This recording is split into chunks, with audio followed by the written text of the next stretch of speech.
Most people know Mr. Wander as a physics teacher, but I know him as a cross-country coach.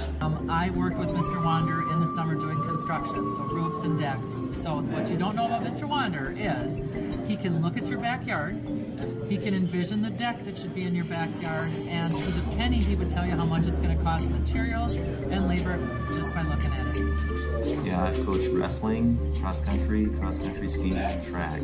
Each case, what you do is measurable. If you wrestle, it's one-on-one competition, which means you know how good you can be because you're going head-to-head with your opponent. In cross-country, it's the same thing. You're racing against other people, but you're also racing against the clock, and you're trying to improve yourself, and it's measurable. Cross-country skiing, track are the same thing. So I like things that are measurable. So you can say, last time I skied this course, I had this time, right? This time I improved by this much. So my first year at BSM, I did hall duty with Mr. Wander, and there was only one hallway, the main hallway. So we walked up and down the main hall, and I learned so much about physics that year, more than I learned in college. I'd bring all my questions to him that my ninth graders would ask me, and he'd be able to answer them, and then I'd go back the next day and tell them what the answers were. Probably the second year I was here. It was in the late 70s, and they had an energy crunch where the cost of heating fuels, gasoline, everything went up.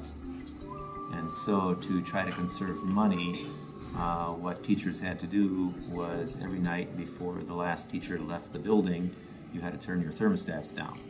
Well, when you're the first person into the room the next morning, it's cold in there. And so I'd walk into the building at 6:30 in the morning and my room was cold. So there was a lab coat at the back of the room that the science teachers would use if they were mixing chemicals and they didn't want to get their clothes dirty. So I put the lab coat on just because it was cooler in the room and waited for the temperature to heat up. And pretty soon I was just wearing the lab coat on a regular basis. Had nice pockets to put your stuff in. Okay.